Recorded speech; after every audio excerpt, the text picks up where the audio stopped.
നമസ്കാരം, സ്വാഗതം സ്പെഷ്യൽ എഡിഷനിലേക്ക്. നിയമസഭാ തെരഞ്ഞെടുപ്പിന്റെ പ്രചാരണ രംഗം കൊടുമ്പിരി കൊള്ളുമ്പോൾ വളരെ പ്രധാനപ്പെട്ട രാഷ്ട്രീയ വിഷയങ്ങൾ ഉയർന്നു വരുന്നു. അതിൽ തന്നെ ഗൗരവതരമായ പല ആരോപണങ്ങളും നാം കാണുകയും ചെയ്യുന്നു. പ്രതിപക്ഷ നേതാവ് ഇപ്പോൾ ഉന്നയിക്കുന്ന പ്രധാനപ്പെട്ട ആരോപണങ്ങളിലൊന്ന് CPM പല സംഘടനകളുമായും അവിശുദ്ധമായ ഡീൽ സൈൻ ചെയ്തിരിക്കുന്നു. അങ്ങനെയാണ് വിജയത്തിലേക്ക് പോകാൻ ആഗ്രഹിക്കുന്നത് അവർ പദ്ധതിയിടുന്നത് എന്നാണ്. BJPയുമായും മറ്റു പല സംഘടനകളുമായുള്ള ഡീലിലേക്ക് CPM പ്രവേശിച്ചിരിക്കുന്നു എന്ന ആക്ഷേപം ഉയർത്തിയിരിക്കുകയാണ് പ്രതിപക്ഷ നേതാവ്. എന്ന് മാത്രമല്ല, SDPI അടക്കമുള്ള സംഘടനകളുമായും CPIM ഉണ്ടാക്കിയിരിക്കുന്ന രഹസ്യധാരണ എന്ന മറ്റുള്ള ആക്ഷേപം ഒരു വശത്ത് ഉയർന്നു വരുന്നുണ്ട്. സത്യത്തിൽ തിരിച്ചും ഈ പാലക്കാട്ടെ സ്ഥാനാർത്ഥിത്വം അടക്കമുള്ള കാര്യങ്ങളിൽ തിരിച്ചും കോൺഗ്രസ് ഉണ്ടാക്കിയിരിക്കുന്ന ഡീൽ എന്ന മറ്റുള്ള ആക്ഷേപം CPM തിരിച്ചും ഉന്നയിക്കുന്നുണ്ട്. ഈ തെരഞ്ഞെടുപ്പിൽ ഇൻവിസിബിൾ ആയിട്ടുള്ള അദൃശ്യമായ ഡീൽ പ്രവർത്തിക്കുന്നുണ്ടോ? ഉണ്ടെങ്കിൽ അതിലെ കീ പ്ലെയേഴ്സ് ആയിട്ടുള്ള ആൾക്കാർ, പ്രധാന കളിക്കാർ ആരെല്ലാമാണ്? അതിൽ കരാറിൽ ഏർപ്പെട്ടിരിക്കുന്നത് ആരെല്ലാമായിരിക്കും? ഈ വിഷയം സംസാരിക്കുകയാണ് ഇന്ന് എന്നോടൊപ്പം ഈ ചർച്ചയിലുള്ളത് VP ദുൽഖിഫിൽ കോൺഗ്രസ് നേതാവ്, രാജേഷ് ചെറുപ്പാട് ഇടതു നിരീക്ഷകൻ, ശ്രീ അൻസാരി അനത്ത് SDPIയുടെ പ്രതിനിധി, ശ്രീ A സജീവൻ മാധ്യമപ്രവർത്തകൻ എന്നിവരാണ്. SDPIയുമായി ബന്ധപ്പെട്ട ഒരു പ്രധാനപ്പെട്ട ആരോപണം ഒരു വശത്തുള്ളത്, ശ്രീ അൻസാരി, നിങ്ങൾ കഴിഞ്ഞ കുറേ കാലങ്ങളായി മഞ്ചേശ്വരത്ത് സ്ഥാനാർത്ഥിയെ നിർത്തിയിരുന്ന പാർട്ടിയല്ല. ഇത്തവണ പക്ഷേ നിങ്ങൾ നിർത്താൻ തീരുമാനിക്കുന്നു. മുൻപ് നിങ്ങൾ നിർത്താതിരുന്നതിൻ്റെ തീരുമാനവും ഇപ്പോൾ ആ തീരുമാനം മാറ്റിയതിൻ്റെ കാരണവും പറയാമോ?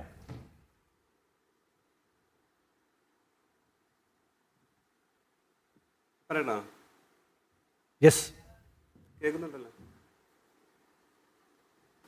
ഓക്കെ, നമ്മൾ SDPയെ സംബന്ധിച്ചിടത്തോളം കേരളത്തിൽ 40 നിയമസഭാ മണ്ഡലങ്ങളിലാണ് സ്ഥാനാർത്ഥിയെ പ്രഖ്യാപിച്ചിട്ടുള്ളത്.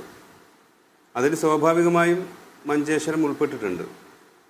മഞ്ചേശ്വരം SDPI തീരെ മത്സരിക്കില്ല എന്ന് ഒരു കാലത്തും നമ്മൾ പറഞ്ഞിട്ടില്ല.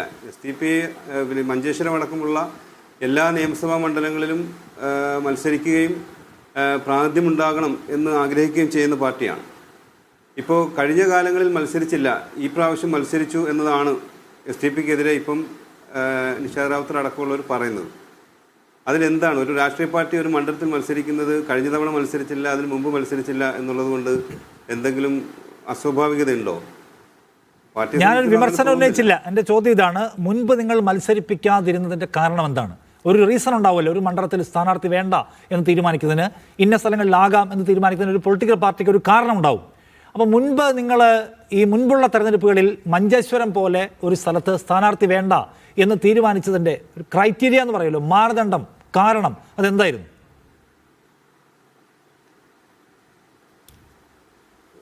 ഇപ്പം 100 മണ്ഡലങ്ങളിൽ മത്സരിക്കുന്നില്ല.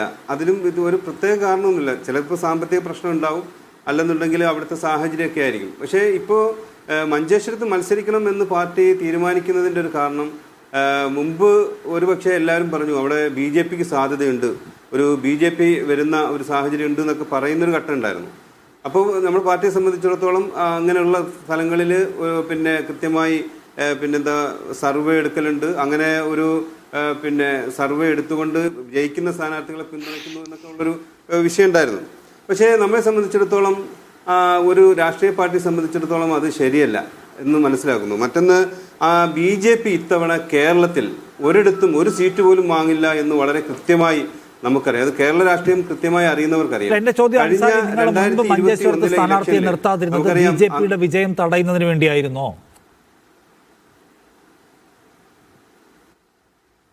മുമ്പ് ഒരുപക്ഷെ അങ്ങനെ ആയിരുന്നെങ്കിൽ പോലും ഇപ്പോൾ അവിടെ BJPക്ക് സാധ്യതയില്ല എന്നാണ് ഞാൻ പറഞ്ഞു വരുന്നത്. ഞാൻ പറയുന്നത്, കഴിഞ്ഞ 2021 K സുരേന്ദ്രൻ മേടിച്ചത് 65,013 വോട്ടാണ്. അതിനുശേഷം നടന്ന ലോക്സഭാ ഇലക്ഷൻ 2024 നടന്നത് 62,110, അതാണ്ട് 3000 വോട്ടിൽ താഴെയാണ്. ഈ കഴിഞ്ഞ 2025 ലോക്കൽ ബോഡി ഇലക്ഷനിൽ വെറും 58,200 വോട്ട് മാത്രമേ മേടിച്ചുള്ളൂ. പല പഞ്ചായത്തുകളിൽ അവർക്ക് സ്വാധീനം കുറഞ്ഞു.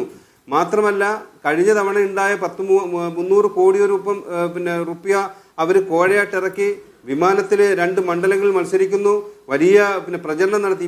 ഇത്തവണ കേരളത്തിൻ്റെ ഒരു മനസ്സാക്ഷി, കേരളത്തോട് എത്രയെങ്കിലും കൂറുള്ള ഒരാൾ BJPക്ക് വോട്ട് ചെയ്യുമോ? കേരളത്തിന് എതിരായി പ്രവർത്തിക്കുന്ന ഒരു പാർട്ടിയാണ് BJP. അത് പലതും അറിയാം, നമുക്ക് ഈ ചർച്ചയിൽ പങ്കെടുക്കുന്നവർക്കൊക്കെ അറിയായിരിക്കും അത്.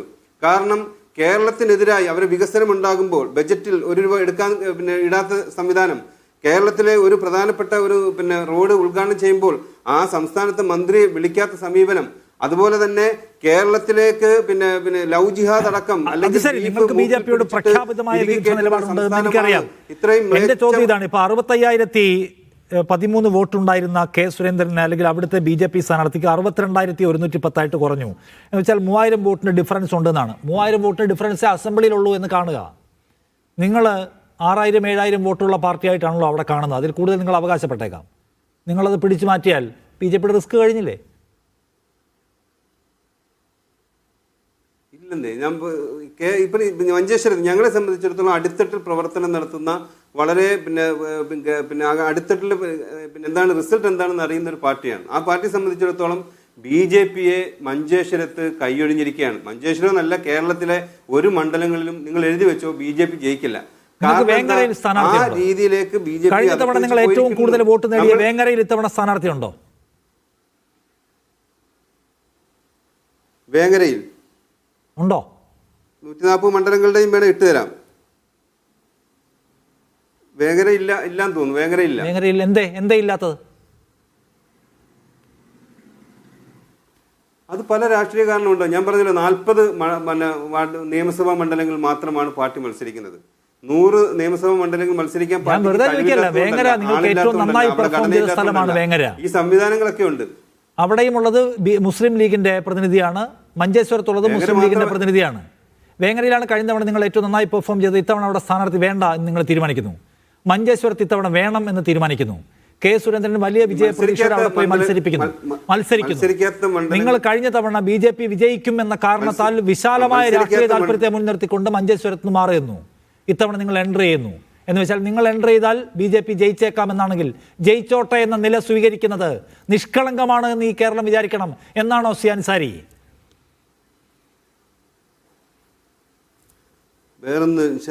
വേറൊരു വിഷയം, SDP ഇങ്ങനെ ഇതിന്റെ ഉത്തരവാദിത്വം ഏറ്റെടുത്തുകൊണ്ട്, അതായത് BJP ജയിക്കാതിരിക്കേണ്ട ഉത്തരവാദിത്വം മൊത്തം SDP തലയിലേക്ക് ആക്കേണ്ട ആവശ്യമില്ല.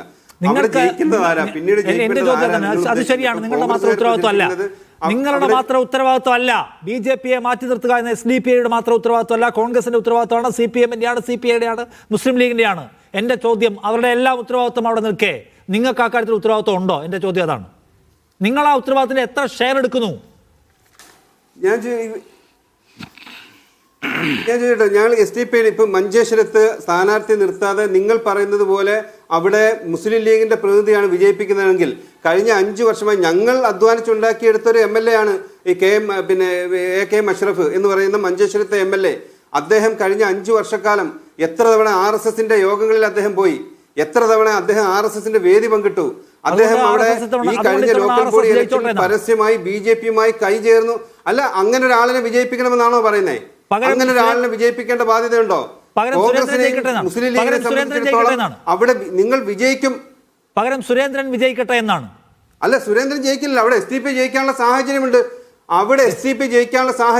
5 പഞ്ചായത്തിൽ വളരെ വ്യവസ്ഥാപിതമായി പ്രവർത്തനം നടത്തുന്ന ഒരു പാർട്ടിയാണ്.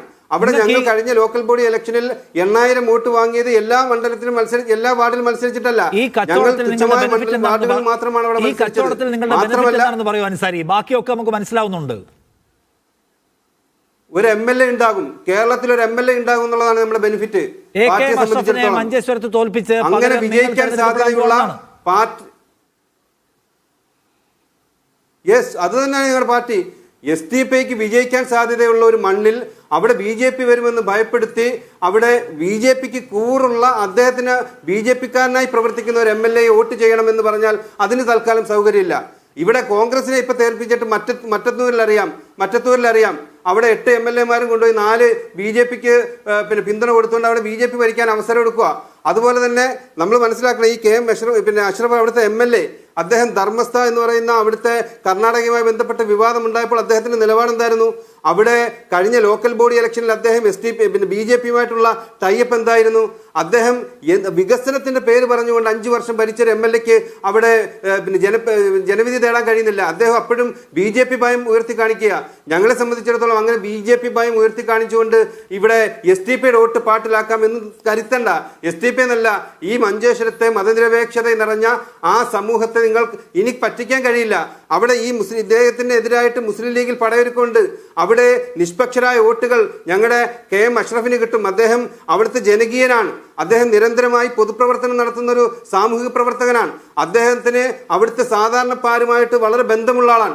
അദ്ദേഹത്തിന് MLA ആകാൻ യോഗ്യതയുണ്ട് എന്നുള്ളത് കൊണ്ടാണ് അദ്ദേഹത്തെ ഞങ്ങൾ സ്ഥാനാർത്ഥിയാക്കിയത്. മഞ്ചേശ്വരത്തെ SDP വിജയിക്കും എന്നതിൽ യാതൊരു സംശയമില്ല. ഇതിന് സമാനമായി കർണാടകയിൽ പലതും ഉണ്ടായിരുന്നല്ലോ. BJP ജയിക്കും എന്ന് പറഞ്ഞിട്ട് അന്ന്, പക്ഷേ നമ്മളവിടെ മത്സരിച്ചു. ആ മത്സരിച്ച സ്ഥലങ്ങളിലൊക്കെ ഇന്ന് SDP പലയിടത്തും ജയിച്ചിട്ടുണ്ട് എന്ന് പറഞ്ഞാൽ ശരി, കെ സുരേന്ദ്രനെയും ഒപ്പം തന്നെ AKM അഷ്റഫിനെയും തോപ്പിച്ച് SDP ആദ്യമായിട്ട് MLA ഉണ്ടാക്കാൻ പോവുകയാണ് മഞ്ചേശ്വരത്താണ്. ദുൽഖിഫിൽ, സത്യത്തിൽ നിങ്ങൾ ഈ കാണുന്ന മഞ്ചേശ്വരം പ്ലേ എന്ന് പറയുന്ന സംഗതി എന്താണ്? അവിടെ ഇതുവരെ ഇല്ലാത്ത ഒരു പുതിയ തീരുമാനം SDP ആയി സ്വീകരിച്ചിരിക്കുകയാണ് എന്ന് മാത്രമല്ല, അതിൻ്റെ കൂടെ ഞങ്ങൾ ജയിക്കാൻ പോകുന്നവർ പറയുകയും ചെയ്യുന്നുണ്ട്. അദ്ദേഹം വലിയ തമാശയാണ് ഇപ്പം പറഞ്ഞുകൊണ്ടിരിക്കുന്നത്. അരിയാഹാരം കഴിക്കുന്ന ഒരാൾക്ക് പോലും ഇതൊന്നും വിശ്വസിക്കാൻ സാധിക്കില്ല എന്ന് മാത്രമല്ല, നിങ്ങൾ നേരത്തെ പറഞ്ഞതുപോലെ എന്തൊക്കെയോ കച്ചവടങ്ങൾ അവിടെ നടക്കുന്നുണ്ട് എന്നുള്ളതിൽ യാതൊരു സംശയവുമില്ല. അതോടൊപ്പം തന്നെ നേരത്തെ അദ്ദേഹം സൂചിപ്പിച്ചു, ഞങ്ങൾ കഷ്ടപ്പെട്ടിട്ടാണ് അഷ്റഫിനെ ജയിപ്പിച്ചതെന്നൊക്കെ പറഞ്ഞു. ഞങ്ങൾക്കതിൽ വളരെ വിനയത്തോടു കൂടി സൂചിപ്പിക്കാനുള്ളത്, SDP പോലെയുള്ള തീവ്ര വർഗീയ നിലപാട് സ്വീകരിക്കുന്ന സംഘടനയുടെ വോട്ട് വാങ്ങിയിട്ടൊന്നല്ല അഷ്റഫ് കഴിഞ്ഞ തവണ ജയിച്ചത്.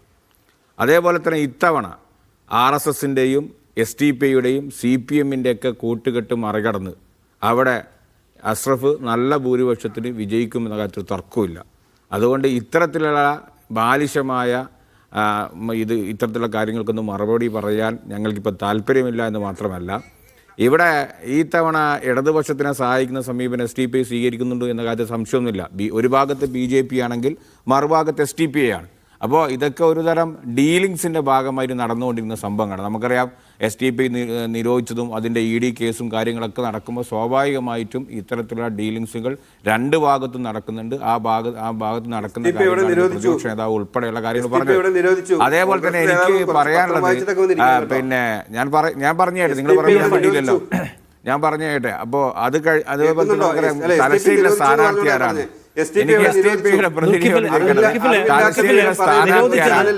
നിരോധിച്ചത് PFI ആണ്. കാര്യമില്ല. അപ്പോ അത് മാത്രമല്ല, ഈ തലശ്ശേരിയിലുള്ള CPM-ന്റെ സ്ഥാനാർത്ഥി ആരാണ് എന്നുള്ളത് അവർ പറയണം. ശരി, SDP എവിടെ ഉണ്ട്, നിരോധിച്ചിട്ടില്ല. പക്ഷേ സജീവൻ അങ്ങനെ തോന്നുന്നുണ്ടോ ഇത് SDP എന്ന് പറഞ്ഞ സംഘടന സ്വീകരിച്ചു വരുന്ന നിലപാട്? ഒന്ന്, അവർ പറയാണ് കേരളത്തിൽ ഭരണവിരുദ്ധ വികാരമില്ല, CPM ഒരു മുസ്ലിം വിരുദ്ധ മുന്നണിയായി ചിത്രീകരിക്കാൻ ശ്രമിക്കുന്നു, അത് ശരിയല്ല. കാരായി രാജൻ ആരാണ്? അവരുടെ സഹപ്രവർത്തകനായിരുന്ന ഫസലിനെ കൊന്ന കേസിലെ പ്രതിയാണ്. അദ്ദേഹം മത്സരിക്കുന്നു, പക്ഷെ ഒരൊച്ചപ്പാടും SDP-യുടെ ഭാഗത്തുനിന്ന് നമ്മൾ കേൾക്കുന്നില്ല. എന്ന് മാത്രമല്ല, അവർ മഞ്ചേശ്വരത്ത് പോയി BJP-യെ വിജയിപ്പിക്കാൻ തീരുമാനിക്കുന്നു. അപ്പോൾ SDP ഈ തെരഞ്ഞെടുപ്പിൽ UDF-നെ തോൽപ്പിക്കുക, മറ്റ് രണ്ട് കക്ഷികളെ ചില പ്രധാനപ്പെട്ട കേന്ദ്രങ്ങളിൽ വിജയിപ്പിച്ചു കൊടുക്കുക എന്ന് പറഞ്ഞ ഒരു കങ്കാണി കരാർ എടുത്തിരിക്കുന്ന പാർട്ടിയായിട്ട് മാറി എന്ന് ന്യായമായിട്ടും പൊളിറ്റിക്കൽ മലയാളി സംശയിക്കുമോ? SDP-യുടെ നിലപാട് ഇപ്പോൾ ഇവിടെ പറഞ്ഞ പോലെ ഞങ്ങൾ മത്സരിക്കേണ്ട സ്ഥലങ്ങളിൽ ഞങ്ങൾ മത്സരിക്കും എന്ന് പറഞ്ഞാൽ അത് അവരുടെ താല്പര്യമാണ്, അവരുടെ തീരുമാനമാണ്. അവർക്ക് ആ തീരുമാനത്തിൽ ഉറച്ചു നിൽക്കാം. പക്ഷേ ഒരു കാര്യമുള്ളത്, ഇപ്പോൾ മഞ്ചേശ്വരം പോലുള്ള സ്ഥലത്ത് SDP വിജയിക്കുമെന്ന് SDP-യുടെ എത്ര നേതാക്കന്മാർ പറഞ്ഞാലും നമുക്ക് ഒരിക്കൽ പോലും വിശ്വസിക്കാൻ പറ്റില്ല. ആ മണ്ഡലത്തെക്കുറിച്ച് കൃത്യമായിട്ട് അറിയുന്ന ആളുകൾക്കറിയാം SDP ഇത്തവണ അവിടെ വിജയിക്കാൻ പോകുന്നില്ല എന്ന് മാത്രമല്ല, SDP-ക്ക് കിട്ടാവുന്ന വോട്ടുകളുടെ എണ്ണം വലിയ തോതിൽ നിന്ന് കൂടില്ല, മാത്രം കുറയാനുള്ള സാധ്യത പോലുമുണ്ട്. അവിടെ അങ്ങനെ ഒരു സാധ്യത ഒരിക്കൽ പോലും ഉണ്ടാവുന്നില്ല. SDP അവിടെ മത്സരിക്കുമ്പോൾ അവർക്ക് സാധാരണ രീതിയിൽ നമുക്കറിയാവുന്നതല്ലേ, ചില വോട്ടുകൾ സ്പ്ലിറ്റ് ചെയ്യാൻ അവർക്ക് പറ്റും.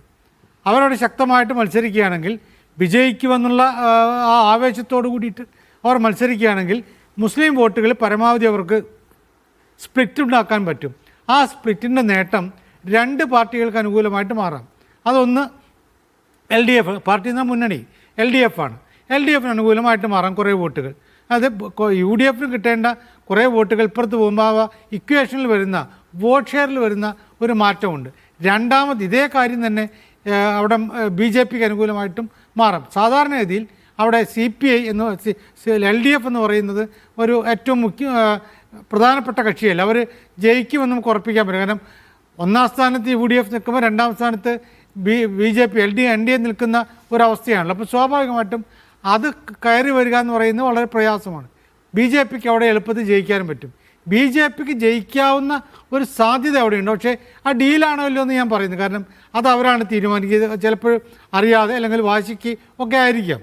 സത്യത്തിൽ നമ്മൾ പറയുന്ന പോലെ ഇത് പല സ്ഥലങ്ങളിൽ എടുക്കുന്ന പല തീരുമാനങ്ങളും പല പാർട്ടികളിലും എടുക്കുന്ന തീരുമാനങ്ങൾ അത് മുഖ്യ ശത്രുവിന് അനുകൂലമായിട്ടാണ് മാറുക. ഇപ്പോൾ രണ്ട് ശത്രു കേരളത്തിൽ UDFും LDFും തമ്മിൽ ശരിയായ മുഖ്യ ശത്രുക്കളല്ലല്ലോ.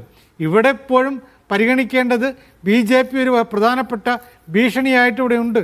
ആ ഭീഷണിയായി ഉണ്ടാകുമ്പോൾ ആ ഭീഷണി തടയാൻ വേണ്ട രീതിയിലുള്ള പ്രവർത്തനങ്ങളാണ് പലപ്പോഴും ഉണ്ടാവേണ്ടത്. അതാണ് ഞാൻ പറഞ്ഞത്. അതായത് SDPയെ സംബന്ധിച്ച് അവരുടെ ഒന്നാമത്തെ ശത്രുവാരാണ്? ഫാസിസ്റ്റുകളാണ്. അവരുടെ സംസ്ഥാന അധ്യക്ഷനായിരുന്ന മൂവാറ്റുപുഴ അഷ്റഫ് മൗലവി രാവിലെ ഫേസ്ബുക്കിൽ കുറിപ്പിട്ടു, ഒന്നാമത്തെ ശത്രു ഫാസിസ്റ്റുകളായിരിക്കണം എന്ന മട്ടിലാണ്. കാരണം അദ്ദേഹം ആ കുറിപ്പ് പിൻവലിച്ചുകൊണ്ട് എനിക്ക് കൃത്യമായ ഓർമ്മയില്ല. പിന്നെ എന്ന് വെച്ചാൽ ഫാസിസ്റ്റുകൾ എന്ന് വെച്ചാൽ ഇന്ത്യയിലെ BJP ആയിരിക്കണം നമ്മുടെ ഒന്നാമത്തെ എതിരാളി എന്നാളാണ്. മഞ്ചേശ്വരത്തെ SDPക്കാരുടെ അൻസാരി അതിനകത്തൊക്കെ കൂടിയ ഒന്നാമത്തെ ആ പട്ടികയിൽ നിന്ന് K. സുരേന്ദ്രനെയും BJPയെ മോദി എടുത്ത് മാറ്റിയിട്ട് അവിടെ AK അഷ്റഫിനെ പ്ലേസ് ചെയ്തിരിക്കുകയാണ്. ഒന്നാമത്തെ ശത്രു ലീഗ്, ഒന്നാമത്തെ ശത്രു AK അഷ്റഫ്, രണ്ടാമത്തെ മൂന്നാമത്തെയൊക്കെ ആയിട്ട് BJPയെ മാറ്റാമെന്നാണ്. അപ്പോൾ ഞങ്ങളൊരു ഫാസിസ്റ്റ് വിരുദ്ധ മുന്നണിയാണ്, BJP വിരുദ്ധ പാർട്ടിയാണ്, RSS വിരുദ്ധ സംഘമാണ് എന്നൊക്കെ അവകാശപ്പെടുക.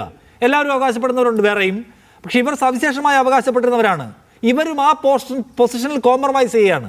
നമ്മളെടുക്കുന്ന ഒരു നോക്കൂ, ഇത് ആകെ 40 ഇടത്തവർക്ക് സ്ഥാനാർത്ഥികളുള്ളൂ, 150 മണ്ഡലങ്ങളുടെ ഉണ്ട്. അപ്പോൾ ഇവർ തെരഞ്ഞു പിടിച്ച് സ്ഥാനാർത്ഥികളെ നിർത്തിക്കുന്നിടത്തെല്ലാം ഇതിൻ്റെ ബെനഫിഷ്യറി എന്ന് പറയുന്ന ഒരു പ്രധാനപ്പെട്ട മണ്ഡലത്തിൽ BJP ആണ് എന്ന് വന്നാൽ അതിൻ്റെ അർത്ഥം അത് ഒരു ഒരു ഒരു ഏതോ തരത്തിലുള്ള ധാരണ എന്നല്ലാതെ വേറെ എങ്ങനെയാണ് അതിനെ കാണുക സജീവൻ? തീർച്ചയായിട്ടും ഇതിൽ 40 സീറ്റിൽ മാത്രമാണ് SDPI നിർത്തിയതെന്നുകൊണ്ടാണ് ഇതിന് പ്രസക്തി ഉണ്ടാകുന്നത്. മഞ്ചേശ്വരത്ത് എന്തുകൊണ്ട് നിർത്തി? നേരത്തെ നിഷാദ് ചോദിച്ച ചോദ്യം, മഞ്ചേശ്വരത്ത് എന്തുകൊണ്ട് നിർത്തി, വേങ്ങരയിൽ എന്തുകൊണ്ട് നിർത്തിയില്ല എന്ന് ചോദിച്ച് എന്തുകൊണ്ടാണ്? ഈ 40 സ്ഥലത്തെ നിർത്തിയിട്ടുള്ളൂ. 140 സ്ഥലത്തും SDPI സ്ഥാനാർത്ഥികൾ നിർത്തിയെന്ന് വയ്ക്കുക. അങ്ങനെ നിർത്തിയെന്നെങ്കിൽ ഈ ചോദ്യത്തിന് പ്രസക്തിയില്ല. കാരണം അവിടെ നിർത്തി, ഞങ്ങളൊരു സ്ഥാനാർത്ഥിയെ നിർത്തി എന്ന് മാത്രമേ പറയേണ്ടുള്ളൂ. ഇവിടെ 40 ചൂസ് ചെയ്യുമ്പോൾ ബാക്കിയുള്ളതെല്ലാം മാറ്റിയിട്ട് 40 മണ്ഡലങ്ങൾ ചൂസ് ചെയ്യുമ്പോൾ അതിന് പ്രത്യേക കാരണങ്ങൾ ഉണ്ടായിരിക്കണം. സാമ്പത്തികമായിട്ട് മെച്ചപ്പെട്ട മണ്ഡലങ്ങളിൽ ഞങ്ങൾ സ്ഥാനാർത്ഥി നിർത്തുമെന്ന് പറയാൻ പറ്റില്ലല്ലോ. ഒരു പ്രസ്ഥാനത്തിന് അതിൻ്റെ സമ്പത്ത് എന്ന് പറയുന്നത്, അതിന് കിട്ടാവുന്ന ഫണ്ട് എന്ന് പറയുന്നത് മണ്ഡലം വൈസ് അല്ല, അതിന് മൊത്തമായി കിട്ടുന്നതാണ്. അത് അവർക്ക് ഇഷ്ടമുള്ള മണ്ഡലത്തിലേക്ക് ചിലവഴിക്കാം. അത് ഈ 40 മണ്ഡലത്തിലേക്ക് ചിലവഴിക്കുന്നുണ്ട് എങ്കിൽ തീർച്ചയായിട്ടും അതിന് പ്രത്യേക കാരണങ്ങൾ ഉണ്ടായിരിക്കണം. ഇപ്പോൾ SDPI പറയുന്ന ഈ ന്യായീകരണം ഞങ്ങളവിടെ ജയിക്കും എന്നത് ഞാൻ വിചാരിക്കുന്നില്ല അവർ പോലും ആത്മാർത്ഥമായിട്ടാണ് പറയുന്നുള്ളൂ. അവർ ജയിക്കില്ല എന്ന് ഞാൻ ഇപ്പോഴേ പറയുന്നു. അവരെ മോശമാക്കാൻ പറയുകയില്ല. അവർക്ക് ഇതുവരെയുള്ള ഈ മഞ്ചേശ്വരത്തിൻ്റെ സ്ഥിതി വെച്ചുകൊണ്ട്, ഇതുവരെയുള്ള വോട്ട് ഷെയർ വെച്ചുകൊണ്ട് അവർക്കവിടെ ജയിക്കാനുള്ള അത്ഭുതകരമായ വിദ്യ വല്ലതും ഉണ്ടാവണം. ഒരു ജാലവിദ്യ പോലെ എന്തെങ്കിലും ഉണ്ടെങ്കിലേ ജയിക്കുള്ളൂ. അതിൽ ഞാൻ വിശ്വസിക്കാത്തതുകൊണ്ട് അങ്ങനെ ഒരു സാധ്യത തീരെയില്ല. പിന്നെ തോൽപ്പിക്കലാണ്. ആരെ തോൽപ്പിക്കണം എന്ന് പറയുമ്പോൾ SDPI തന്നെ അവരുടെ മുമ്പിൽ നേരത്തെ നിർത്തിയിട്ടുള്ള ഈ ഫാസിസ്റ്റ് ശക്തികൾ, അതിനെ തോൽപ്പിക്കലാണ് ആദ്യം വേണ്ടത്. അതിനെ തോൽപ്പിക്കുമ്പോൾ ശത്രുവിൻ്റെ ശത്രു മിത്രം എന്ന രീതിയിൽ ഏറ്റവും മുഖ്യ ശത്രുവിൻ്റെ ശത്രു മിത്രമായി വരുന്നൊരവസ്ഥ ഉണ്ടാവണം. അങ്ങനെ ഉണ്ടെങ്കിൽ തോൽപ്പിക്കാൻ പറ്റുള്ളൂ. അടിയന്തരാവസ്ഥ കാലത്ത് എന്തുകൊണ്ടാണ് എല്ലാ പാർട്ടികളും, ജമാഅത്തെ ഇസ്ലാമിയും RSSും കമ്മ്യൂണിസ്റ്റ് പാർട്ടികളും സോഷ്യലിസ്റ്റുകളും എല്ലാവരും കൂടി ഒന്നിച്ചത്? ആ രീതി അതൊരു മുഖ്യ ശത്രുവിനെ തോൽപ്പിക്കാൻ ഒരുമിച്ച് നിൽക്കുക എന്നുള്ളതായിരുന്നു. ഇവിടെ കാണുന്നത് അതല്ല. മുഖ്യ ശത്രു ആര്? ഇപ്പോൾ നേരത്തെ നിഷാദ് ചോദിച്ച ചോദ്യം പ്രസക്തമാണ്. മുഖ്യ ശത്രു സുരേന്ദ്രനാണോ, BJP ആണോ, NDA ആണോ? അതല്ല, മുഖ്യ ശത്രു അഷ്റഫാണോ, ലീഗാണോ, UDF ആണോ എന്ന ചോദ്യമുണ്ട്. ആ ചോദ്യം ഇപ്പോഴും പ്രസക്തമായി തന്നെ. ആ ചോദ്യം SDPIക്ക് വിശദീകരിക്കേണ്ടി വരുമെന്നാണ് ശ്രീ രാജേഷ് ചെറുപ്പാട്, ഇടതു നിരീക്ഷൻ. ശ്രീ രാജേഷ്, സാധാരണ നിലയ്ക്ക് ഈ CPM നേതാക്കൾ UDFനെ കുറിച്ച് വിമർശിക്കുമ്പോൾ UDF ജമാഅത്തെ ഇസ്ലാമി SDPI സംഘടനകളുമായി ബന്ധമുണ്ടാക്കിയിരിക്കുന്നതൊക്കെയാണ്. ആ പറച്ചിൽ നന്നായി കുറഞ്ഞിരിക്കുന്നു എന്ന് കാണാം. SDPIയുടെ പേര് എവിടെയും അങ്ങനെ അധികം കാണുന്നില്ല. SDPIക്കാരും ഒരു നിശ്ചിത വിമർശനവുമായി CPMനെതിരെയും രംഗത്തില്ല. ഫസലിനെ കൊന്ന കാരായി രാജൻ മത്സരിക്കുന്ന CPM-നെ ഒറ്റപ്പെടുത്തണമെന്ന് എഴുതിയത് കോൺഗ്രസിൽ നിന്നൊരു MLA ആണ്, പാലക്കാട്ടെ MLA. SDP-കാർ ആരും അതിനെ ഒച്ചവെക്കുന്ന നമ്മൾ കാണുന്നില്ല. ഭരണവിരുദ്ധ വികാരം എവിടെയും ഇല്ല എന്നവർ പറയുന്നു. മുസ്ലിം ഇമോഷൻസിനെ മോശമായി ട്രീറ്റ് ചെയ്യുന്ന ഒരു പാർട്ടിയല്ല CPM എന്ന് അവർ പറയുന്നു. എന്ന് വെച്ചാൽ അവരുടെ താല്പര്യവും നിങ്ങളുടെ താല്പര്യവും തമ്മിൽ സംയോജിക്കുന്ന കാഴ്ചയാണോ ഈ കാണുന്നത്? ഈ ഡീലിനകത്ത് CPM ഉണ്ടോ?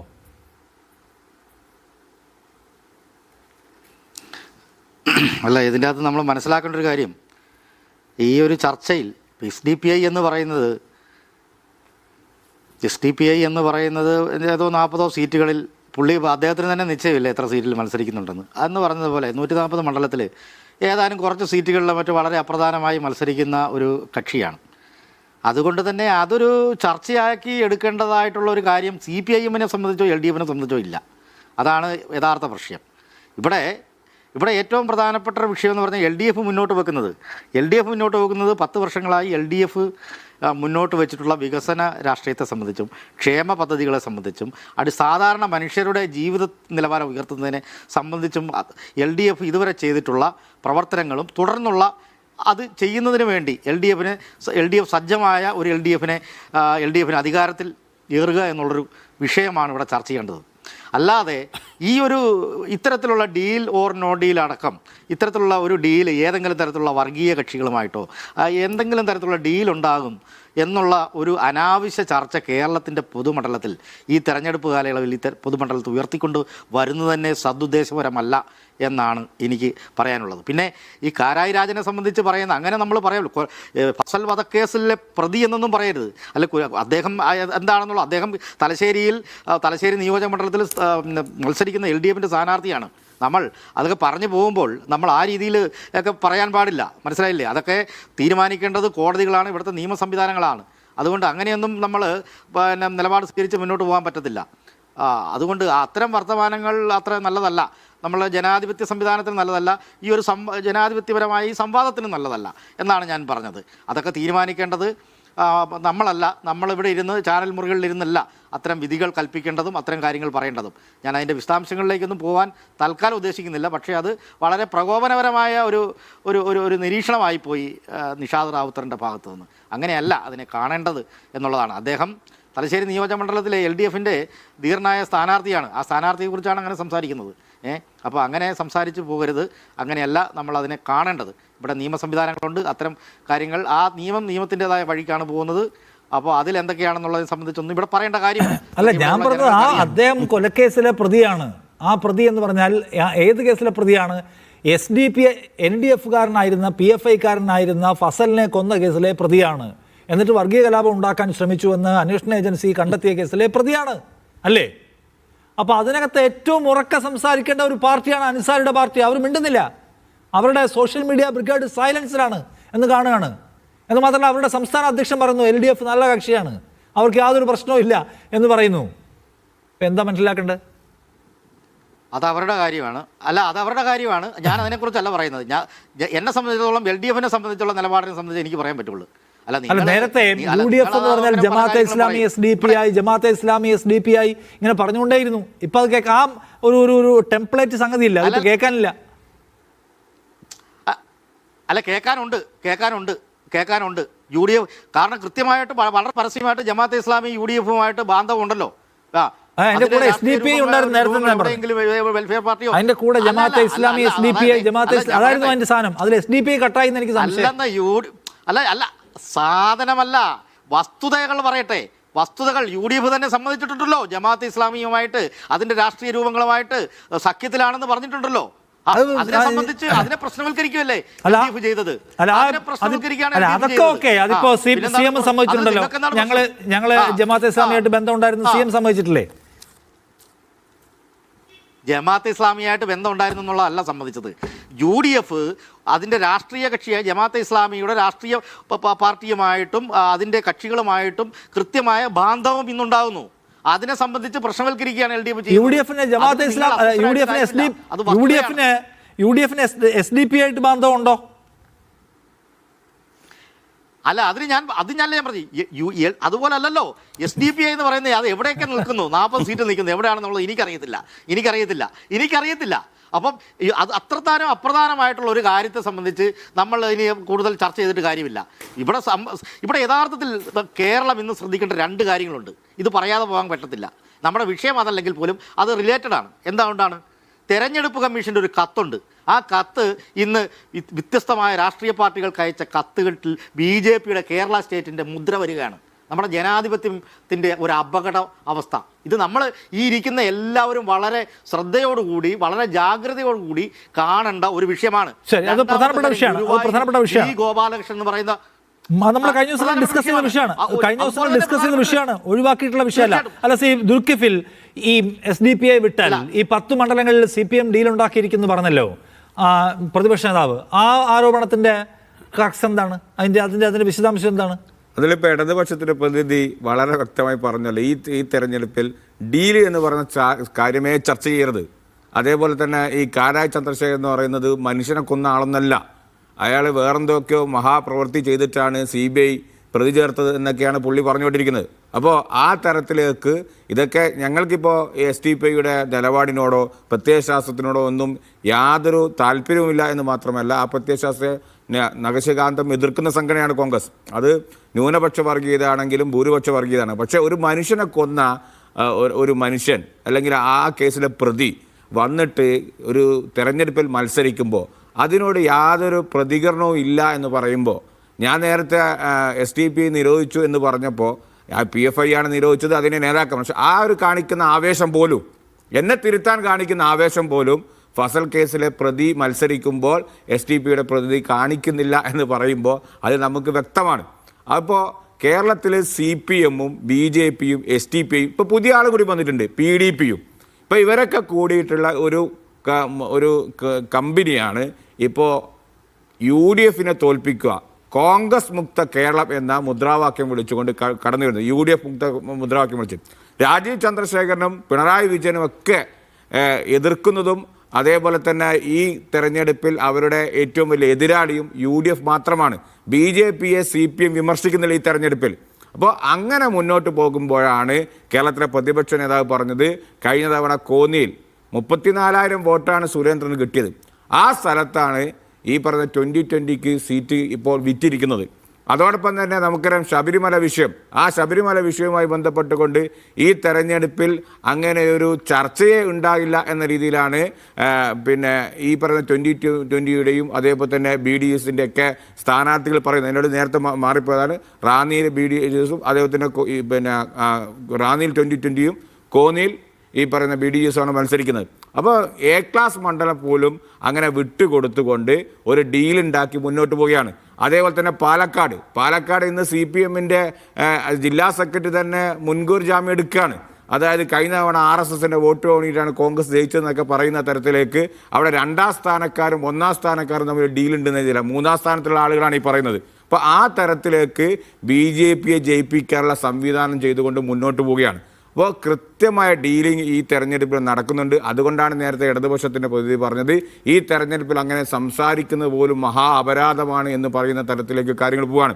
അതേപോലെ തന്നെ ഇന്നൊരു ക്രൈസ്തവ പുരോഹിതൻ കൃത്യമായി പറഞ്ഞു, PM ശ്രീ പോലെയുള്ള പദ്ധതികളിൽ ഒപ്പിടുമ്പോൾ ഈ ഒരു ഡീലുണ്ടോ എന്ന് ആളുകൾ സംശയിച്ചാൽ അതിൽ അവരെ കുറ്റം പറയാൻ സാധിക്കില്ല എന്ന് ക്രൈസ്തവ പുരോഹിതന്മാർ പോലും പറയുന്ന അവസ്ഥയിലേക്ക് കേരളത്തിൻ്റെ പൊതുസമൂഹം മാറുമ്പോൾ അത് വളരെ അപകടകരമായ രാഷ്ട്രീയമാണ് CPM ഇവിടെ കളിക്കാൻ പോകുന്നത്. ഒരു ഭാഗത്ത് ന്യൂനപക്ഷ വർഗീയതാണ്, മറുഭാഗത്ത് ഭൂരിപക്ഷ വർഗീയതാണ്. അതിൽ SDPI ഉണ്ട്, PDP ഉണ്ട്, BJP ഉണ്ട്, എല്ലാവരും.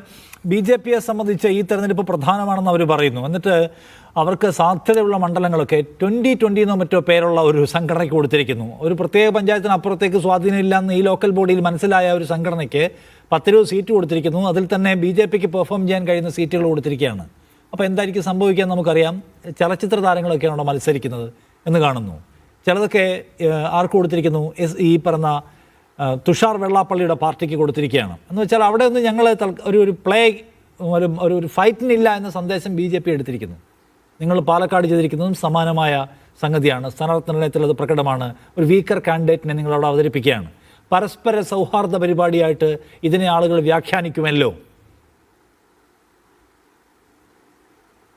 യാതൊരു തരത്തിലും അടിസ്ഥാനമില്ലാത്ത ആരോപണങ്ങൾ UDF ിൻ്റെ നേതാക്കന്മാർ, പ്രതിപക്ഷ നേതാവും കെ സി വേണുഗോപാൽ അടക്കമുള്ള നേതാക്കന്മാർ ഉന്നയിച്ചുകൊണ്ടിരിക്കുകയാണ്. അവർക്ക് മറ്റൊന്നും പറയാനില്ല.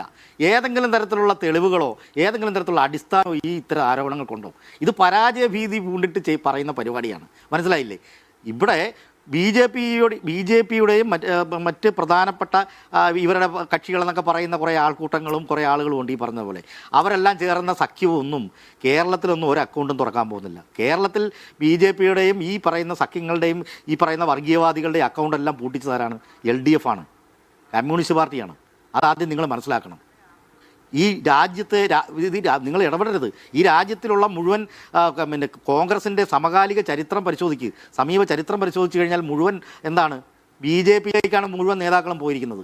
വസ്തുതയല്ലേ ഞാൻ പറയുന്നത്? KPCC പ്രസിഡന്റിൻ്റെ സഹോദരനടക്കം പോയിരിക്കുന്നത് അങ്ങോട്ടാണ്. AK ആൻ്റണിയുടെ ബഹുമാനപ്പെട്ട AK ആൻ്റണിയുടെ മകൻ എവിടെയാണ് നിൽക്കുന്നത്? BJP-യിൽ അല്ലേ? K. കരുണാകരൻ എന്ന് പറയുന്ന ഇവരുടെ കോൺഗ്രസിൻ്റെ ഏറ്റവും വലിയ ലീഡറായിട്ടുള്ള കോൺഗ്രസിൻ്റെ നേതാവായിട്ടുള്ള K. കരുണാകരൻ്റെ മകൾ പത്മജ വേണുഗോപാൽ എവിടെയാ? BJP-യിലേക്ക് പോയില്ലേ? ഇപ്പുറത്തുവിടെ MLA ഏരിയ കമ്മിറ്റി അംഗമൊക്കെ പോയി. പിന്നെ 2020 അല്ല, MLA ഏരിയ കമ്മിറ്റിയൊക്കെ പോയിട്ടുണ്ട്. ഇതിപ്പോൾ അതുപോലാണോ? ഇതുപോലുള്ള നേതാക്കന്മാരുടെ വലിയ ലെജസി അനുഭവം ഉള്ള ആളുകൾ പോയിരിക്കുകയാണ്. മാത്രമല്ല മന്ത്രിമാർ, MLA-മാർ അല്ലേ? ഈ കേരളത്തിൽ ഞാൻ പറയട്ടെ, ഈ കേരളത്തിൽ BJP-യുടെ വോട്ട് എവിടുന്നാ കിട്ടിയിരിക്കുന്നത്? BJP-ക്ക് ഈ സമീപകാലത്തെ വോട്ട് ഷെയർ എവിടുന്നാ കിട്ടിയിരിക്കുന്നത്? പരിശോധിച്ചിട്ടുണ്ടോ? പരിശോധിച്ച് നോക്ക്, അപ്പോഴറിയാം. LDF-നൊന്നും ഒരു വോട്ട് ചോർച്ച ഉണ്ടായിട്ടില്ല. മനസ്സിലായില്ലേ? ഒരു വോട്ട് ചോർച്ചയും LDF-ന് ഈ പറയുന്ന രീതിയിൽ ഉണ്ടായിട്ടില്ല. വോട്ട് ചോർച്ച മുഴുവൻ ഉണ്ടാകുന്നത് UDF പാളയങ്ങളിൽ നിന്നാണ്. UDF-ൻ്റെ വോട്ടാണ്. പാലക്കാട് പിഷാരടി എന്ന് പറയുന്ന ഒരാളെ കൈപ്പത്തി ചിഹ്നത്തിൽ മത്സരിപ്പിക്കുന്നു. യഥാർത്ഥത്തിൽ അവിടെ സംഭവിക്കാൻ പോകുന്നതെന്നറിയോ? പാലക്കാട് LDF-ൻ്റെ സ്ഥാനാർത്ഥി റസാഖ് ജയിക്കുക ഉറപ്പാണ്. റസാഖ് അവിടെ ജയിക്കുക. UDF-ൻ്റെ വോട്ട് കൂടി റസാഖിന് കിട്ടുകയും റസാഖ് അവിടെ ജയിക്കുകയും ചെയ്യും. ഇതാണ് അവിടെ നടക്കാൻ പോകുന്ന കാര്യം. നിങ്ങൾ തെരഞ്ഞെടുപ്പിൽ റിസൾട്ട് വരുമ്പോൾ നോക്കിക്കോ, ഇതാണ് അവിടെ നടക്കാൻ പോകുന്നത്. ഇത് വളരെ കൃത്യമായിട്ടുള്ള LDF-ൻ്റെ കൃത്യമായിട്ടുള്ള പ്രവർത്തനമാണ്. അല്ലാതെ KC വേണുഗോപാൽ പറയുന്നത് പോലെ ഉള്ള ഡീലൊന്നും അല്ലത്.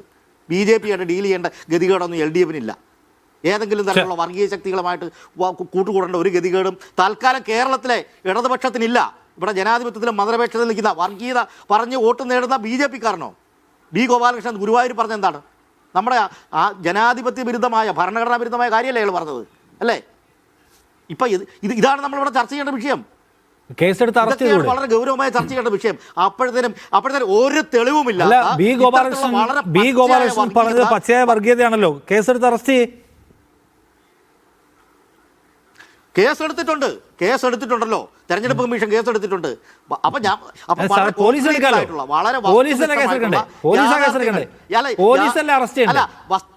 പോലീസ് കേസെടുക്കും. അതെന്താ സംശയിക്കുന്നത്?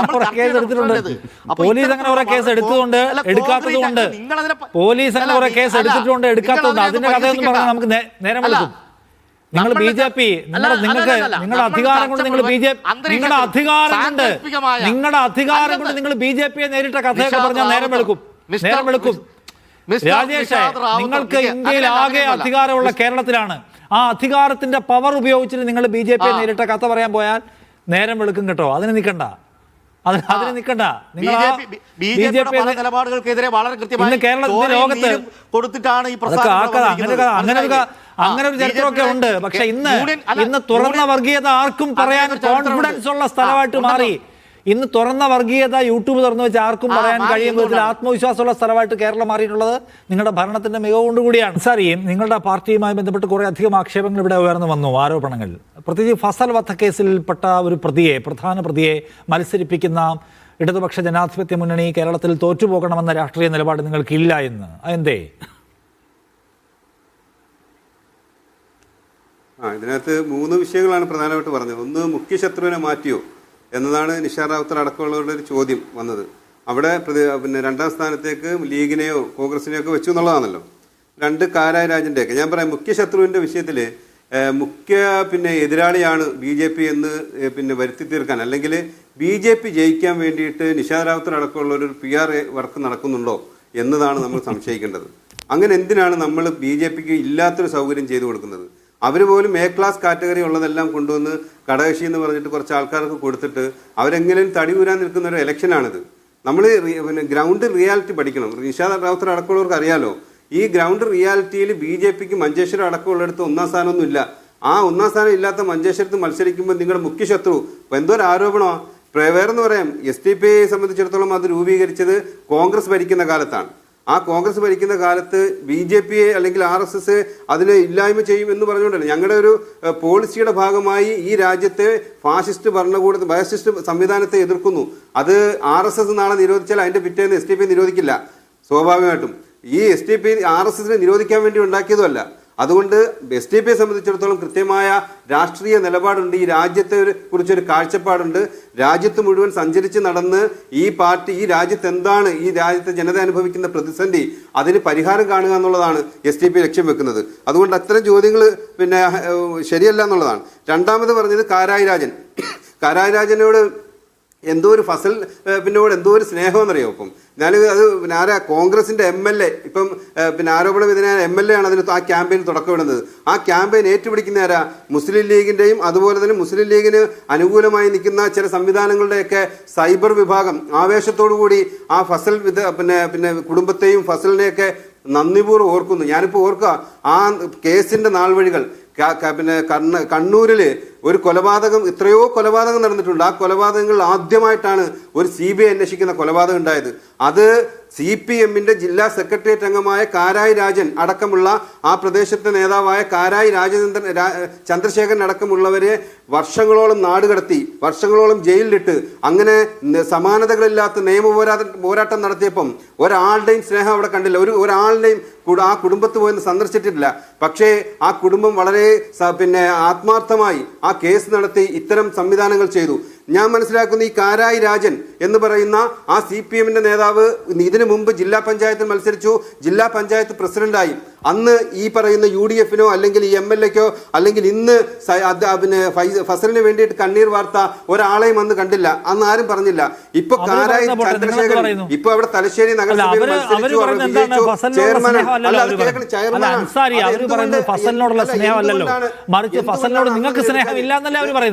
അവര് ഫസലിനോട് സ്നേഹം കാണിക്കല്ല. ഫസലിനോടുള്ള സ്നേഹം എവിടെ പോയി എന്നാണ് അവർ ചോദിക്കുന്നത്. ആ തലശ്ശേരി നഗരസഭയിൽ മത്സരിച്ചു. എന്തുകൊണ്ടാണ് UDF അവിടെ പിന്മാറിയിട്ട് പിന്തുണ കൊടുക്കാഞ്ഞത്? അപ്പം ഇത്തരം കള്ളത്തരങ്ങളും കൊണ്ട് വന്നാൽ അതിനൊക്കെ പ്രതികരിക്കും. സോഷ്യൽ മീഡിയയിൽ ആളുകൾ വന്ന് പറഞ്ഞാൽ അതിനൊക്കെ പ്രതികരിക്കുന്ന പാർട്ടിയാണെന്നുള്ളത് മിഥ്യാധാരണ. എനിക്ക് മനസ്സിലാവും. എന്റെ പോയിന്റ് ഇതാണ്, ഫസലിനോട് മറ്റുള്ളവർക്ക് സ്നേഹം ഉണ്ടായി വന്നിരിക്കുന്നൊന്നും അല്ല. നിങ്ങൾക്കാണല്ലോ ഫസലിനോട് പരമമായ സ്നേഹം ഉണ്ടാവേണ്ടത്. ആ ഫസലിനെ കൊന്ന കേസിലെ പ്രതിയെ ഈ നിയമസഭാ തെരഞ്ഞെടുപ്പിൽ മത്സരിപ്പിക്കുന്ന CPIMനോട് നിങ്ങൾക്ക് കാർക്കശ്യ സമീപനമില്ല. അത് വിശദീകരിക്കൂ അൻസാരി. തെരഞ്ഞെടുപ്പിൽ ഞങ്ങൾ അവിടെ സ്ഥാനാർത്ഥി നിർത്തിയിട്ടുണ്ട്. നിഷാദ് റാവുത്തർ അവിടെ സ്ഥാനാർത്ഥി നിർത്തിയിട്ടുണ്ട്. സംസ്ഥാന സമിതി കാരായി രാജനെതിരായ കേസ് എന്താണ്? ഫസലിനെ കൊലപ്പെടുത്തുകയും ആ നാട്ടിലൊരു വർഗീയ കലാപം ഉണ്ടാക്കാൻ ശ്രമിക്കുകയും ചെയ്തു എന്ന മട്ടിലുള്ള കണ്ടെത്തലുണ്ടല്ലോ. അപ്പൊ അങ്ങനെയുള്ള ഒരാളെ മത്സരിക്കുന്ന CPIM മതനിരപേക്ഷതയോട് നടത്തുന്ന വെല്ലുവിളിയാണ് എന്ന ഒരു പൊസിഷൻ നിങ്ങൾ പൊതുവായി സ്വീകരിക്കാത്തത് എന്തേ? അങ്ങനെ ഞാൻ നോക്കിയാലേ ഞാൻ പറയട്ടെ, പിന്നെ ഓരോരുത്തരെയും നിർത്തിയേക്കുന്ന സ്ഥാനാർത്ഥികൾ അത് ഇന്ന കേസിൽ പ്രതിയാണ്, അതുകൊണ്ട് അതിനെതിരായി പറയണം. ഇങ്ങനെ പറഞ്ഞു പോയാൽ എങ്ങനെ എവിടം വരെ എത്തും? ഈ കേസായിട്ടാണ് നിങ്ങൾക്ക് ഇപ്പൊ ഫസൽ വധക്കേസ് തോന്നുന്നത്. ഓക്കെ, മനസ്സിലായി. അങ്ങനെ കേരളത്തിലുള്ള ഏതെല്ലാമോ കേസുകളിൽപ്പെട്ട പ്രതികൾ മത്സരിക്കുന്നു, അതിലൊരു കേസ് മാത്രമേ ഉള്ളൂ ഫസൽ വധക്കേസ് എന്നാണ് നിങ്ങൾ കാണുന്നത്. Okay, fine. ഞങ്ങളെ സംബന്ധിച്ചിടത്തോളം കൃത്യമായ ധാരണയുണ്ട്. അതുമായി ബന്ധപ്പെട്ട് നിയമപരമായ പോരാട്ടം നടത്തുന്നുണ്ട്. അദ്ദേഹത്തിന് മത്സരിച്ചു. ഇതേ ചോദ്യം എന്താണ് ജില്ലാ പഞ്ചായത്തിലേക്ക് മത്സരിച്ചപ്പോൾ എന്താണ് നിങ്ങൾക്ക് ചോദിക്കാതിരുന്നത്? അദ്ദേഹം ഇതുപോലൊരു ജനപ്രതിനിധിയായതാണ്, ജില്ലാ പഞ്ചായത്ത് പ്രസിഡന്റായ ആളാണ്. ഇപ്പൊ കാരായി ചന്ദ്രശേഖരൻ ഇപ്പോഴും നഗരസഭയുടെ ചെയർമാനാണ്. അതെന്താ നിങ്ങൾക്ക് അവിടെ ചോദ്യമില്ലാത്ത? ഇവിടെ ചോദിക്കുന്നതിൽ നിങ്ങൾക്ക് ചില ലക്ഷ്യങ്ങളുണ്ട്. അതാണ് ഞാൻ പറയുന്നത്. അവിടെ ഒരു കാരണവശാലും CPMനെ ഞങ്ങൾ എന്താ പറയുക, ഇപ്പം അതിന് മൂന്നാമത്തെ ആരോപണം എന്താ? പിന്നെ CPMന്റെ ആരോപണത്തിൽ നിന്ന് അല്ലെങ്കിൽ ജമാഅത്ത് ഇസ്ലാമി SDP എന്ന് പറയുന്നതിൽ നിന്ന് SDP കട്ടാക്കി ഇപ്പൊ ജമാഅത്ത് ഇസ്ലാമി എന്ന് മാത്രമേ പറയുന്നുള്ളൂ. അത് വളരെ കൃത്യമാണ്. അവിടെ SDP UDFുമായി അല്ലെങ്കിൽ കോൺഗ്രസുമായി സഹകരിക്കുന്നില്ല. പിന്നെ എങ്ങനെ പറയുന്നേ? അങ്ങനെ സഹകരിക്കേണ്ട ഒരു സാഹചര്യം ഇല്ല. SDPയെ സംബന്ധിച്ചിടത്തോളം ഈ ഒറ്റയ്ക്ക് ഇനിയിപ്പോൾ കുറഞ്ഞ മണ്ഡലങ്ങളാണെങ്കിൽ പോലും ഒറ്റയ്ക്ക് നിന്ന് മത്സരിച്ച് അതിന്റെ സാന്നിധ്യം അറിയിക്കുക എന്നുള്ളതാണ്. ഒറ്റയ്ക്ക് നിന്ന് മത്സരിച്ച് അത് ആരുടെയും കൂടേണ്ടതില്ല എന്നുള്ളതാണ്. ഈ സാഹചര്യത്തിൽ എങ്ങാണം പിന്നെ CPM അനുകൂലമാകുമോ എന്ന ഭയമാണ് ഈ ചോദ്യം ഇപ്പോഴുണ്ടാകുന്നത്. അങ്ങനെ നിങ്ങൾക്ക് ആത്മാർത്ഥത CPM-ന് അനുകൂലമാകുമോ എന്ന ഭയം, ഒരു സിറാജുൽ നിസാ എന്ന് പറയുന്ന CPM-ന് അനുകൂലമാകുമോ എന്ന ഭയം എന്നൊക്കെ രാജേഷ് പറയേണ്ട വാക്കാണ്. താങ്കൾ പറയാണ് CPM-ന് അനുകൂലമാകുമോ എന്ന ഭയമാണ് എതിരാളികൾക്ക്. അത് CPM പറഞ്ഞോട്ടെ, ആ വാക്ക് അവർക്ക് കൊടുക്ക്. CPM അനുകൂലമാകുമോ എന്ന ഭയം എന്തുകൊണ്ടാണ് നിഷാദ് റാവുത്തർ അടക്കമുള്ളവർക്ക് ഉണ്ടാകുന്നത്? ഞാൻ ചോദിക്കുന്നത് നിങ്ങളുടെ പൊളിറ്റിക്കൽ പൊസിഷനെ കുറിച്ചാണ്. വ്യക്തം, വളരെ വ്യക്തമാണ്. ഞാൻ ഇനി ക്വസ്റ്റ്യൻ ഇല്ല, എനിക്കെല്ലാം വളരെ വ്യക്തമാണ്. CPM-ന് അനുകൂലമാകുമോ എന്ന് നിങ്ങൾക്ക് ഭയമാണ് എന്നത് രാജേഷ് പറഞ്ഞാൽ CPM-മാർ പറഞ്ഞാൽ MVO എന്ന് പറഞ്ഞാൽ മനസ്സിലാക്കും. CPM-ന് എതിരായിട്ട് എന്തെങ്കിലും സംഭവിക്കുന്നുള്ള ഭയപ്പാട് SDPI എന്തിനാണ്? SDPI ഒരു മുന്നണിയുമായി കൂട്ടുകൂടരുത്, UDF-മായി ഏതായാലും കൂട്ടുകൂടില്ല എന്ന് പറഞ്ഞു. എന്നാൽ ഇപ്പുറത്ത് ആവരുത് എന്ന ഒരു ബുദ്ധിയാണ്. നമുക്കിതൊക്കെ അറിയാമല്ലോ നിഷാദ് റാവുത്തറെ, നമുക്കറിയാം കൃത്യമായ ധാരണ. ഞാനതാ പറഞ്ഞേ, പിന്നെ കോൺഗ്രസിന്റെ MLA പിന്നെ രാഹുൽ മാങ്കൂട്ടത്തിൽ തുടക്കമിട്ട ക്യാമ്പയിന്റെ പിന്നിൽ ആരാണ്, അല്ലെങ്കിൽ അതിന്റെ ഓരോന്നെടുത്ത് നോക്കുമ്പോൾ ഇതൊക്കെ എവിടെയാണ് എത്തിച്ചേർന്നത് കൃത്യമായിട്ടറിയാം. അങ്ങനെ ചില ആളുകൾ സോഷ്യൽ മീഡിയയിൽ പറയുമ്പോൾ അവരുടെ രാഷ്ട്രീയം നോക്കിയിട്ട് നമ്മളിവിടെ പ്രതികരണം പറയണമെന്ന് പറഞ്ഞാൽ നടക്കുന്ന കാര്യമാണോ? അങ്ങനെ ആയിരുന്നു. സത്യത്തിൽ SDPI എക്സ്പോസ്ഡ് ആവുകയാണോ? തീർച്ചയായിട്ടും. ഇപ്പോൾ അവിടെ അൻസാരി പറഞ്ഞ കാര്യങ്ങൾ സാധാരണ ജനങ്ങൾക്ക്, അതായത് SDPIയുടെ നിലപാടുകൾക്ക് അനുകൂലമായിട്ട് നിൽക്കാത്ത ആളുകൾക്ക്, അത് വേറെ രാഷ്ട്രീയമൊന്നും വേണ്ട, CPM-കാരനോ അല്ലെങ്കിൽ BJP-കാരനോ കോൺഗ്രസ്സുകാരനോ ലീഗുകാരനോ ഒന്നും നോക്കേണ്ട കാര്യമില്ല, സാധാരണ ഒരാൾക്ക് മനസ്സിലാവാത്ത കാര്യമാണ്. SDPI 40 സ്ഥലങ്ങളിൽ സ്ഥാനാർത്ഥികൾ നിർത്തുന്നു. ആ നിർത്തുന്നതിൻ്റെ യുക്തി എന്താണ്? വേറൊരു കാര്യമുള്ളൂ, നമ്മുടെ സ്വന്തം പാർട്ടിയിൽപ്പെട്ട ഒരാൾ കൊല്ലപ്പെട്ട ഒരു സംഭവം ഉണ്ടെങ്കിൽ ആ പ്രശ്നം ഉന്നയിക്കുക, ആ കേസുമായി ബന്ധപ്പെട്ട ആരെങ്കിലും, പ്രത്യേകിച്ച് പ്രതികൾ, അങ്ങനെ പ്രതിയോ ഇനി കോടതി ശിക്ഷിച്ചിട്ട് കുറ്റവാളിയോ അങ്ങനെയുള്ള ആളുകൾ ആരെങ്കിലും മത്സരിക്കുന്നുണ്ട് എങ്കിൽ അപ്പോഴാണ് പറയുക. കേരളത്തിൽ നടന്ന മൊത്തം രാഷ്ട്രീയ കൊലപാതകങ്ങളുടെ കഥകൾ പറയേണ്ടതില്ല. ഞങ്ങളുടെ പാർട്ടിയിൽപ്പെട്ട ഇന്ന ആളെ കൊന്നയാൾ ഇന്ന സ്ഥലത്ത് സ്ഥാനാർത്ഥിയാണെങ്കിൽ അത് പറയും. അത് പറയുന്നില്ല എങ്കിൽ സ്വാഭാവികമായിട്ട് ഈ സംശയം ഉന്നയിക്കാവുന്നതാണ്. ഇത്തരത്തിൽ എന്തുകൊണ്ട് നിങ്ങളതിനെക്കുറിച്ച് പറയുന്നില്ല? പിന്നെ ഇത് SDPI എപ്പോഴും പറയുന്നുണ്ട്, അവിടെ മത്സരിക്കുന്നുണ്ട്, ഇത്തരം പ്രചരണങ്ങൾ നടക്കുന്നുണ്ട്, അതൊന്നും നിങ്ങൾ കാണാതെ പോകുന്നതാണ്. നമ്മളെ സംബന്ധിച്ചിടത്തോളം ഇതിനകത്ത് സ്റ്റേറ്റ് വന്ന് നേരിട്ട് മറുപടി പറയണം. അവിടെ കൃത്യമായി മറുപടി പറയുന്നുണ്ട്, അവിടെ സ്ഥാനാർത്ഥി നിർത്തിയിട്ടുണ്ട്, പ്രചരണം നടത്തുന്നുണ്ട്. ഈ കാരായി രാജശേഖരനും ചന്ദ്രശേഖരൻ അടക്കമുള്ളവർ നടത്തിയ കൊലപാതകങ്ങൾ ചർച്ചയാകുന്നുണ്ട്. അതൊക്കെ മീഡിയകൾ കാണാതെ പോകുന്നതിന് നമുക്ക് പ്രശ്നമുള്ളൂ. ചിലത് മാത്രം കാണുകയും ചിലതിൻ്റെ SDPIയുടെ ഒരു പ്രതികരണം കാണുന്നില്ല എന്നതിലാണ് നമുക്കൊരു വിഷമം. അതാണ് പറയാനുള്ളത്. കാരണം അൻസാരി ഇത്രയും നേരം സംസാരിച്ചിട്ട് പറയാത്തൊരു കാര്യമാണ് ഞാനിപ്പോൾ പറഞ്ഞപ്പോൾ അൻസാരി പറയുന്നത്. നിങ്ങൾ അവിടെ പ്രചരണം നടത്തിയിട്ട് കാരായി രാജനെതിരെ ശക്തമായ രൂപത്തിൽ ഇത്തരം കാര്യങ്ങൾ ഉന്നയിക്കുന്നുണ്ട് എങ്കിൽ സ്വാഭാവികമാണ് ഫസൽ വധക്കേസിലെ പ്രതിയാണ്, നമുക്ക് മുഖ്യ ശത്രുവാണ് എന്ന രൂപത്തിൽ നിങ്ങൾ പറയുന്നുണ്ട് എങ്കിൽ അത് ഇവിടെ ഞങ്ങൾക്കറിയാം. എങ്ങനെ അറിയാം? നിങ്ങൾ ആ മണ്ഡലത്തിൽ പറയുന്നുണ്ടോ എന്നത് ഞങ്ങൾക്കറിയില്ലല്ലോ. ഇവിടെ പരസ്യമായിട്ട് പറയുമ്പോഴാണല്ലോ. ഇതുവരെ ഞാനിപ്പോൾ പറഞ്ഞതിന് ശേഷം ഇപ്പോൾ അൻസാരി പറഞ്ഞതല്ലാതെ ഇതിനു മുമ്പ് ഇവരാരും പറയുമ്പോഴോ, നിഷാദ് പറയുമ്പോഴോ, ദുൽഖിഫിൽ പറയുമ്പോഴോ ഒന്നും ഇത്തരം സംഭവങ്ങൾ സജീവൻ നിങ്ങൾ വെറുതെ ഫേസ്ബുക്ക് എടുത്തിട്ട് SDPI കണ്ണൂർ എന്നുള്ള ഫേസ്ബുക്ക് പേജിൽ പോയി നോക്കുക. അവരുടെ ഇലക്ഷൻ അപ്ഡേറ്റ് ഒക്കെ ഉണ്ട്. കാരായി രാജനെ കുറിച്ചൊന്നും അതിനകത്തില്ല, അദ്ദേഹം പറഞ്ഞതൊന്നും അല്ല.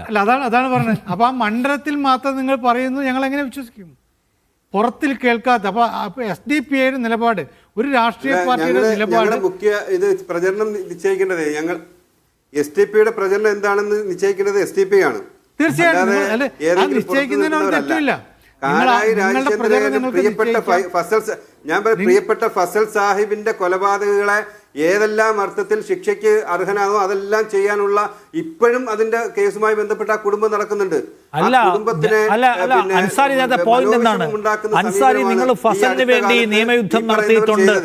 അൻസാരി നിങ്ങൾ ഫസലിന്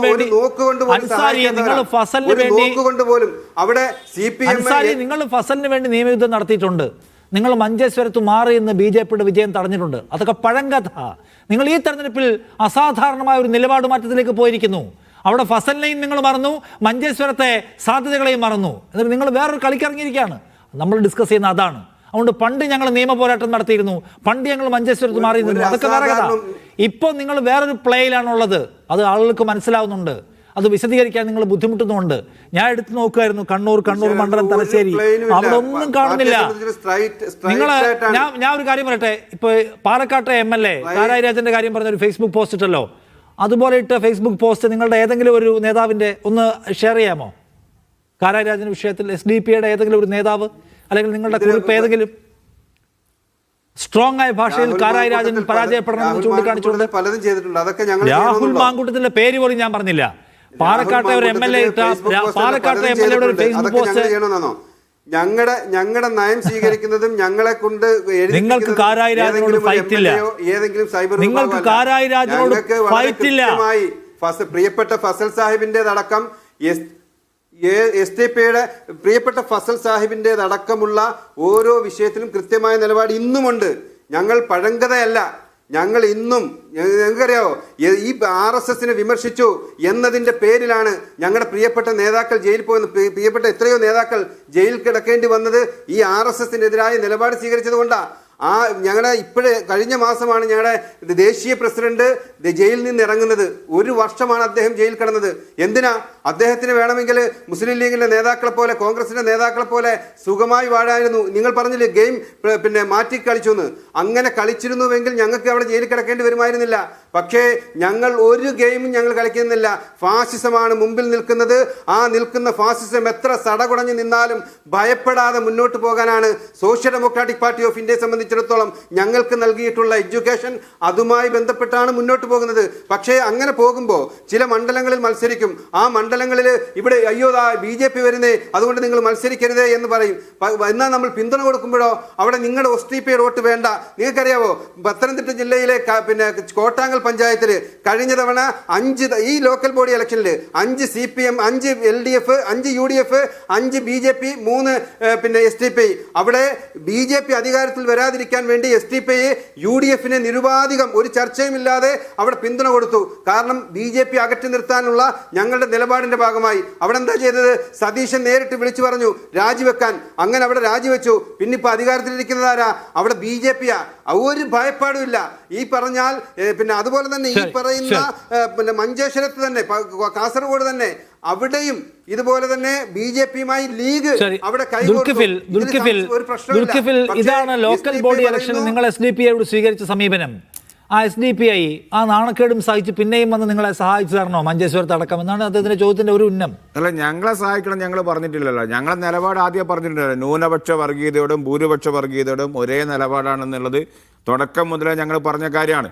ഇപ്പോൾ ഇതിൽ SDPIയെ സംബന്ധിച്ചിടത്തോളം പറയാതെ പറഞ്ഞു വെക്കുന്ന ഒരുപാട് കാര്യങ്ങളുണ്ട്. ഇപ്പം പറയുന്ന ഫാസിസ്റ്റ് വിരുദ്ധ പോരാട്ടമൊക്കെ കാറ്റിൽ പറന്നുപോയി സാഹിബേ. അതൊക്കെ പോയി. കാരണം മഞ്ചേശ്വരത്ത് നിങ്ങൾ അവിടെ BJP-യെ സഹായിക്കാനാണ് നിങ്ങൾ അവിടെ സ്ഥാനാർത്ഥി വെപ്പിച്ചിരിക്കുന്നത്. അതൊക്കെ ഞങ്ങൾ മറികടക്കും. അത് മനസ്സിലായി. ED കേസ് വരുമ്പോൾ സ്വാഭാവികമായിട്ടും ഇത്തരത്തിലുള്ള സമീപനമൊക്കെ സ്വീകരിക്കും. ഇപ്പം നിങ്ങൾക്ക് കോൺഗ്രസ് നേതാക്കന്മാർക്കൊട്ടൊക്കെ പറയാൻ പറ്റും. നേരത്തെ എനിക്ക് ഇടതുപക്ഷ പ്രതിയോട് പറയാനുള്ളത്, കേരളത്തിൽ ആദ്യമായിട്ട് ഒരു MLA പോയത് ഏത് രാഷ്ട്രീയ പാർട്ടിയിൽ നിന്നാണ് BJP-യിലേക്ക്? അൽഫോൻസ കണ്ടെത്താൻ ഏത് രാഷ്ട്രീയ പാർട്ടിയിൽ MLA ആയിരുന്നു? അത് പിന്നീട് അദ്ദേഹം കേന്ദ്രമന്ത്രിയൊക്കെ. അപ്പൊ അതുകൊണ്ട് വല്ലാതെ അങ്ങ് പഴയ കഥയിലേക്ക് പോകണ്ട. ഇപ്പൊ നിങ്ങളുടെ വിജയൻ ഉണ്ടല്ലോ, ഈ പഴയ വിജയനും പുതിയ വിജയൻ. ഈ പഴയ വിജയൻ 77 ഒരു കഥയുണ്ട്. ആ കഥ ജനസംഘവുമായി ബന്ധപ്പെട്ടുള്ള കഥയാണ്. അപ്പോൾ അതുകൊണ്ട് അധികം നിങ്ങൾ ഈ പറയുന്ന ചരിത്രം തേടി അധികം പോവാതിരിക്കുന്നതാണ് നിങ്ങൾക്ക് നല്ലത്. അതുകൊണ്ട് BJP-യുമായി ബന്ധപ്പെട്ടുകൊണ്ട് ഇന്ത്യ രാജ്യത്ത് BJP-യെ കൃത്യമായിട്ട് നേരിടുന്നതും പ്രത്യയശാസ്ത്രപരമായി നേരിടുന്നത് കോൺഗ്രസ് ആണ്. അതിൽ കോൺഗ്രസിന് സർട്ടിഫിക്കറ്റ് സർക്കാരും CPM-ഉം തരണ്ട, LDF-ഉം തരണ്ട. ഈ തെരഞ്ഞെടുപ്പിൽ നിങ്ങൾ കൃത്യമായ ഡീല് SDPIയും BJP-യും CPM-ഉം PDP-യും ഉൾപ്പെടെയുള്ള ന്യൂനപക്ഷ ഭൂരിപക്ഷ വ്യത്യാസമില്ലാത്ത 2 വർഗീയ ശക്തികളും ഈ കോൺഗ്രസ് എന്ന് പറയുന്ന പ്രസ്ഥാനത്തെ അല്ലെങ്കിൽ UDF എന്ന് പറയുന്ന സംവിധാനത്തെ തകർക്കുക എന്നുള്ള സമീപനമാണ്. അതിൻ്റെ ഡീലാണ് ഈ തെരഞ്ഞെടുപ്പ് നടക്കുന്നത്. പക്ഷേ ആ ഡീല് മറികടന്നുകൊണ്ട് ഐക്യ ജനാധിപത്യ മുന്നണി 100% സീറ്റിൽ അധികാരത്തിൽ വരും എന്ന കാര്യത്തിൽ സംശയമില്ല. നല്ല ഭൂരിപക്ഷത്തോട് കേരളത്തിൽ അധികാരത്തിൽ വരും. അതിന് ഏത് തരം ഡീലിംഗ് ഉണ്ടാക്കിയിട്ടും കാര്യമില്ല എന്ന് മാത്രമാണ് ഈ സമയത്ത് സൂചിപ്പിക്കുക. ശരി, ഞാൻ അവസാനിപ്പിക്കുകയാണ്. ശ്രീ രാജേഷ്, എനിക്ക് ഒരു തവണ വരാൻ പറ്റില്ല, സമയപ്രശ്നമുണ്ട്, ദയവായി മനസ്സിലാക്കുമല്ലോ. എന്തായാലും ഇതിൻ്റെ ഡീൽ ആരോപണത്തിൻ്റെ കൂടുതൽ വസ്തുതകൾ വരാനുണ്ടെങ്കിൽ വരട്ടെ. എന്തായാലും ഷെയ്ഡി ആയിട്ടുള്ള എന്താണ് സംശയകരമായിട്ടുള്ള പല സംഗതികളും അന്തരീക്ഷത്തിലുണ്ട് എന്നത് അവിതർക്കിതം. താങ്ക് യു ശ്രീ രാജേഷ്, ഒപ്പം അൻസാരി, സജീവൻ, ദുൽഖിഫിൽ ഈ ചർച്ചയിൽ പങ്കെടുത്തത്.